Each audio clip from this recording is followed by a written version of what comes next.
யோ எவ்வளவு நேரம் நிக்கிறது உனக்கோசரம்?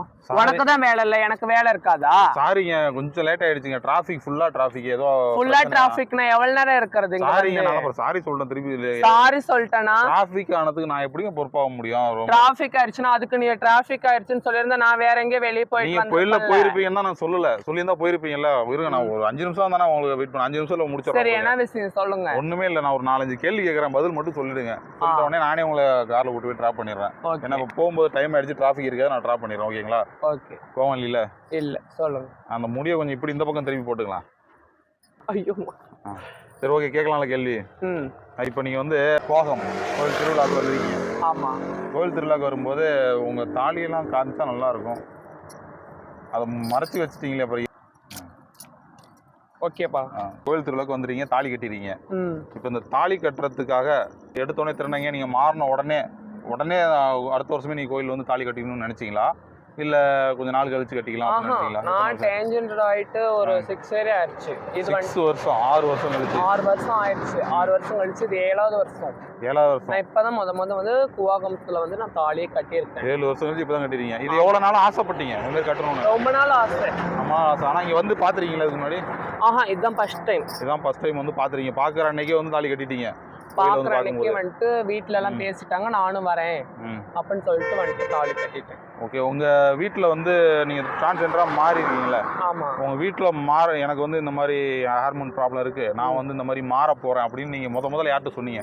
நான் யார்ட்டையுமே சொல்லல. எங்க வீட்டுல நான் சின்னதுல இருந்தே இப்படி அந்தந்த மாதிரி அப்படி இப்படின்னு சைகை பண்றதுனால வந்துட்டு கண்டுட்டாங்க எங்க வீட்டுல. சரி. வந்துட்டு கொஞ்சம் பிரச்சனையானுச்சு. இப்படி பண்றான் அப்படி பண்றான் அப்படின்னு சொல்லி கொஞ்சம் பிரச்சனை ஆனிச்சு. அந்த பிரச்சனையை வச்சுட்டு நீ போயிடுவ, இப்படி டிரான்ஸ்ஜெண்டரா போயிடுவ அப்படி இப்படின்னு சொல்லி கொஞ்சம் பிரச்சனை பண்ணாங்க. அப்படி பிரச்சனை பண்ணும்பொழுது வந்துட்டு நான் என்ன பண்ணிட்டேன், எனக்கு தெரிஞ்சவங்க ஒருத்தவங்க இருந்தாங்க, அவங்க மூலியமா ஃபோன் பண்ணி நான் அவங்களோட வந்து கிளம்பிட்டேன். நீங்க வந்து மாறிடுவேன்னு அவங்களாவே கண்டுபிடிச்சி உங்கள்கிட்ட பிரச்சனை பண்ணதுனால நீங்க போயிட்டீங்க. ஆமா. போனதுக்கு அப்புறம் உங்களுக்கு தேடவே இல்லையாங்க? தேடினாங்க, போலீஸ் கம்ப்ளைண்ட் கொடுத்தாங்க, என் ஃப்ரெண்டை போட்டோ அடிச்சாங்க, கண்டுபிடிச்சாங்க. போய் 2 டேஸ்ல வர வச்சாங்க. ரிட்டர்ன் வந்துட்டு ஒரு 5 டேஸ் 6 டேஸ் இருந்தேன். இருந்துட்டு ரிட்டர்ன் கிளம்பி போயிட்டேங்க. ஆளுங்க வீட்டுக்கு திருப்பி சொல்லாம ஓடிட்டீங்க? சொல்லாமே போயிட்டேன். சரி, ஓடினதை மறுபடியும் தேடினாங்களா? மறுபடியும் இல்லை, வந்துருன்னு ஃபோன் அடிச்சு கூப்பிட்டாங்க. இல்லை நான் வரல, எனக்கு இதுதான் பிடிச்சிருக்கு, நான் அப்படியே இருந்துக்கிறேன். அப்படி விட்டுட்டாங்க. எத்தனை உங்களுக்கு அக்கா தம்பி?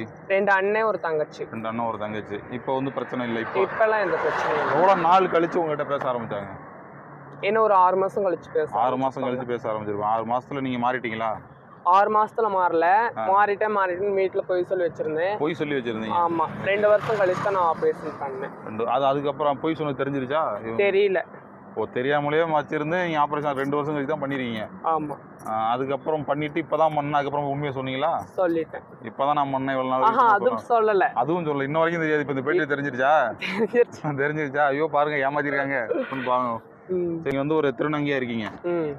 ஒரு ஆணா இருந்தாலும் பெண்ணா இருந்தாலும் ஒரு குறிப்பிட்ட வயசுக்கு அப்புறம் குழந்தை ஃபர்ஸ்ட்ல வேணான்னு கூட சொல்லுவாங்க சில பேர். ஆனா ஒரு 40-50 வயசுக்கு அப்புறம் நமக்கு வந்து ஒரு குழந்தை இருந்தா நல்லா இருந்திருக்கும், நமக்கு அப்புறம் ஒரு சந்ததி இருந்தா நல்லா இருந்திருக்கும் அப்படின்னு ஒரு ஃபீல் பண்ணுவாங்க. அந்த மாதிரி நீங்க ஏதாவது ஃபீல் பண்ணிருக்கீங்களா? பண்ணிருக்கேன், ரொம்ப நாள் பண்ணிருக்கேன். ரொம்ப நாள் பண்ணிருக்கீங்க, குழந்தை இருந்தா நல்லா இருக்கணும். இப்போ ஒரு பொண்ணுங்க வந்துட்டு புதுசா குழந்தை பெற்றுட்டு ஒரு 3 மாசத்துக்கு குழந்தை 4 மாசத்துக்கு கை குழந்தை தூக்கிட்டு போகும்போது எனக்கும் ஆசையா தான் இருக்கும். ஐயோ நமக்கும் குழந்தை இல்லையே, நமக்கு ஹஸ்பண்ட் ஒருத்தர் இருந்து நாமளும் இப்படி குழந்தை பெற்றுக்கிட்டா நல்லா இருக்குமே. அப்படிதான் ஹஸ்பண்டுன்னு இருந்தாலும் குழந்தை பெற்றுக்க முடியாது இல்லையா, நம்ம பரப்பு இப்படி. தத்து எடுக்கலாம் நினைச்சிருக்கீங்களா? நினைச்சிருக்கேன், கொடுப்பாங்களா என்னன்னு தெரியல, அது ஒரு டவுட்டு. சரி, அதனால எதுக்கு ரிஸ்க், கொஞ்ச நாள் போட்டும் கொஞ்சம் ஓரளவுக்கு செட்டில் ஆயிட்டு வேணா தத்து எடுத்துக்கலான்ட்டு ஒரு முடிவுல இருக்கீங்க. தத்து எடுக்கலாம்னு எண்ணத்துல இருக்கிறேன். வாழ்த்துக்கள். ஒரு நல்ல எண்ணமான முடிவுல இருக்கிறதுனால. சரி, இப்போ நீங்க வந்து எல்லாருக்கும் ஒரு ஏம் இருக்கும், நான் அப்படி ஆகணும் இப்படி ஆகணும், அந்த மாதிரி இப்போ வீடு கட்டணும், பங்களா கட்டணும், இல்லை பெரிய கார் வாங்கணும், உங்களுக்கு ஏதாவது ஏம் ஆசை இருக்கா? எனக்கு என்ன, அப்போ நான் எங்கள் வீட்டில் வந்துட்டு டார்ச்சர் பண்ணாமல் இருந்திருந்தாங்கன்னா நான் என்னாலும் போலீஸ் ஆகிருப்பேன், கன்ஃபார்ம் போலீஸ் ஆகிருப்பேன். எங்கள் வீட்டில் டார்ச்சர் பண்ணதுனால 10th எக்ஸாம் கூட என்னால் ஒழுங்காக எழுத முடியாமல் போயிடுச்சு. ரொம்ப டார்ச்சர் பண்ணாங்க, இப்படி அப்படி அது இதுன்னு சொல்லிட்டு ரொம்ப டார்ச்சர் பண்ணாங்க. அதனால வந்துட்டு என்னால் 10th எக்ஸாம் எழுத முடியல. சரி அப்படின்னு சொல்லிட்டு வந்துட்டேன். இல்லைன்னா கன்ஃபார்ம் என்ன போலீஸ் ஆயிடும். இப்போ நீங்க வந்து உங்களுக்கு saree கட்டுறது பிடிக்குமா, அந்த மாடர்ன் ட்ரெஸ் போடுறது பிடிக்குமா? சாரி கட்டுறது தான் பிடிக்கும். ஆ. கூவாகம் அப்படிங்கிறதுனால தான் மாடல் ட்ரெஸ் சும்மா இன்னைக்கு தான் போட்டிருக்கேன். இத்தனை இன்னைக்கு வருஷத்துலயே இன்னைக்கு தான் போட்டிருக்கேன். இது இன்னைக்கு தான் எடுத்து முத போடுறீங்களா? முத எவ்வளவு நாள் ஆச்சு எடுத்து? இன்னைக்கு தான் எடுத்துட்டே வந்தீங்களா? இன்னைக்கு தான் எடுத்துட்டு வந்தேன். எடுத்துட்டே வந்தீங்க, கடையெல்லாம் போய் வாங்கி எடுத்துட்டு வந்து போட்டுருக்கீங்க. ஆமா. இதுவும் அழகா தான் இருக்குது. saree கட்டினா இன்னும் அழகா இருப்பீங்க. வளையல்லாம் போட்டுருக்கீங்களா? இதெல்லாமே நம்ம கோயிலுக்காக போட்டது நீங்க? கோயிலுக்காக தான் போட்டிருக்கேன். வளையல் நார்மலா எப்போதும் போடுவீங்களா, போட மாட்டீங்களா? நார்மலா எப்பயுமே வீட்ல இருக்கும்போது போடுவேன். ட்ரெயின் கலெக்ஷன் போறேன் வீட்ல அங்க சேலத்துல. அதனால அங்க இருக்கும்போது போடுவேன். இங்க கோயில் திருவிழா அப்படிங்கிற ஒரு காரணத்துக்காண்டி இங்க வந்து போட்டேன். சரி, ஓகே. இப்போ நீங்க வந்து திருநங்கையா மாறணும் அப்படின்னு நினைச்சீங்க. நினைச்ச உடனே நீங்க உங்க குருநாதர் தான் உங்க கூட்டு போயிருப்பாங்க. நீங்களா போன நீங்க குருநாதர்கிட்ட, அவர் உங்கள்ட்ட வந்த உடனே வான்னு சொல்லி கூப்பிட்டுக்கிட்டாங்களா எப்படி? பேசினேன். ஒரு மாசம் பேசினேன் நானு. இது மாதிரி நான் வந்து இது மாதிரி எங்க வீட்டுல பிரச்சனை, எங்க வீட்டு சைடு கொஞ்சம் பிரச்சனையா இருக்கு, நான் வரட்டா என்ன ஏதுன்னு சொல்லி கேட்டேன். கேட்டு இருன்னு கொஞ்ச நாள், ஒரு மாசம் இருக்க சொன்னாங்க. ஒரு மாசம் இருந்ததுக்கு அப்புறம் சரி வா, போன் அடிச்சு வான்னாங்க. நானும் பிரச்சனை பார்த்து நானே பஸ் ஏறினேன், நானே கிளம்பி போயிட்டீங்க. நான் கிளம்பும்போது நைட்டு 7 மணி இருக்கும். அங்க போய் சேரும்போது விடிய காலம் 3 மணி. விடிய காலம் 3 மணிக்கு போய் சேர்ந்துட்டீங்க. உங்களை அவங்க பிக்கப் பண்ணி வீட்டுக்குலாம் கூட்டு போயிட்டாங்களா? கூட்டு போய் பத்திரம் பாத்துக்கிட்டாங்க. ரொம்ப நல்லா சாப்பாடு அதெல்லாம் அவங்களே எல்லாமே பாத்துக்கிட்டாங்க. ஆமா. ஓகே. அப்பையிலேருந்து நீங்க லேடி ட்ரெஸ், அவங்ககிட்ட போனதுலேருந்து லேடி ட்ரெஸ் எல்லாம் போட ஆரம்பிச்சிட்டீங்க. இங்கேருந்து போகும்போது மட்டும் ஆண் உடையில போனீங்க? ஆமா. ஓகே. அங்கே போனது அப்புறம் கண்டிஷன்ஸ், உங்களுக்கான ஏதாவது கண்டிஷன்ஸ் என்ன வச்சாங்க? எனக்கான கண்டிஷன் அங்க போனதுக்கு அப்புறம் என்னன்னா, ஒரு ட்ரெயின் கலெக்ஷன் போயிட்டு வந்ததுக்கு அப்புறம் வெளியே போகக்கூடாது, ஜென்ஸுங்க கிட்ட பேசக்கூடாது, ஜென்ஸ் வீட்டுக்கு வரக்கூடாது. ஆக்சுவலா நான் ஜென்ஸுங்க கிட்ட அதிகமா நான் பேசவும் மாட்டேன். முன்னாடியே பேசுவேன். ஆனா ஜென்ஸை பார்த்தா லவ் பண்ண தோணும், சைட் அடிக்க தோணும், அந்த மாதிரி அதெல்லாம் எதுவுமே கிடையாது. நான் போகணும், சம்பாதிக்கணும், நல்லபடியா இருக்கணும், அது மட்டும்தான். இல்ல நீங்க ஒரு பெண்ணா உணரும் போது ஆனா பார்த்தா லவ் பண்ண தோணுமே, ஏன் தோணலன்றீங்க? லவ் பண்ண தோணுனா அவன் ஒழுங்கா இருக்கணுமே. எத்தனை இதா இருக்காங்க, டெத் ஆயிருக்காங்க ஒரு லவ்னால. அதனால நாமளும் அதுல விழுந்து நாமளும் டெத் ஆயிட்டோம்னா என்ன பண்றது? சைட் அடிச்சிருக்கீங்களா? அடிச்சிருக்கேன். எப்படி அடிப்பீங்க? அடிச்சிருக்கேன். கையால் அடிக்கிற மாதிரியே சொல்றீங்களேங்க.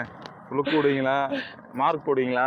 சும்மா பாப்பேன், அவ்வளவுதான். பிடிச்சிருக்கான் லைக் பண்றதா இருந்தா பாப்பேன், பார்த்துட்டு இது பண்ணி. சரி, உங்ககிட்ட எத்தனை பேர் லவ் சொல்லிருக்காங்க இது வரைக்கும்?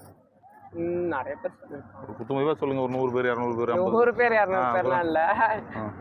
எனக்கு தெரிஞ்சு நான் சென்னையில இருக்கும்போது நிறைய பேர் சொல்லியிருக்கிறாங்க. நிறைய பேர். அவ்வளவுதான். குத்துமதிப்பா சொல்லுங்களேன் ஒரு எண்ணிக்கை. எண்ணிக்கைன்னா எப்படி சொல்றது? எண்ணிக்கை குத்துமதிப்பா ஒரு 25, 30, 40, 50 அப்படி ஒரு 40 பேர் சொல்லிருக்காங்க. அப்பா 40 பேர் என்ன உங்களுக்கு அவ்வளோ பேர் சொல்கிறாங்க உங்களுக்கு? சரி, இப்போ நீங்கள் டிரான்ஸ்ஜெண்டரா மாறிட்டீங்க.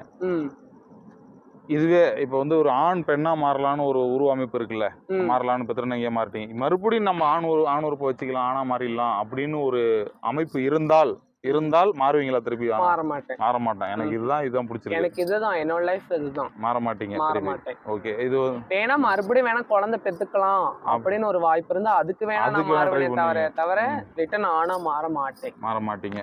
ஆனாலே எனக்கு பிடிக்கல. ஆனா லவ் பண்ண பிடிக்கும். லவ் பண்ணலாம் பிடிக்காது. லவரே இல்லையா உங்களுக்கு இது வரையும்? இருக்காங்க, ஒருத்தர் இருக்காருல்ல. அவர் மாதிரி பிடிக்காதுன்னு சொல்றீங்க பாருங்களா, ஒருத்தர் வச்சுக்கிட்டு. அவரு மட்டும் தான் எனக்கு பிடிக்கும், மத்தபடி வேற யாரையும் ஆண்களை பிடிக்காது. உங்க லவரை தவிர மத்த ஆண்களை பிடிக்காது. ஆமா. லவர் வந்து உங்க கூட சீக்கிரம் திருமணமாகி நல்லபடியா வாழணும் அப்படின்னு சொல்லி என்னுடைய வாழ்த்துக்கள். தேங்க்யூ. நான் வந்து கிளம்புறேன். நீங்களும் பத்திரமா போங்க. என்னை திட்டிட்டீங்க, நான் வருத்தத்தோட போறேன். சரி, ஓகே. என்ன ரொம்ப நேரம் ஆச்சு திட்டிட்டீங்க. ஆனா போறேங்கிறீங்க, என்ன கூட்டிட்டு போறேன்னு சொல்லிட்டு. சாரி, ஓகே, நான் உங்களை கூட்டிட்டு போறேன். மறந்துட்டேன் நான். இது வாங்க, என் கூட வாங்க, நான் உங்களை கூட்டிட்டு போய் டிராப் பண்ணி இறக்கி. ஓகே.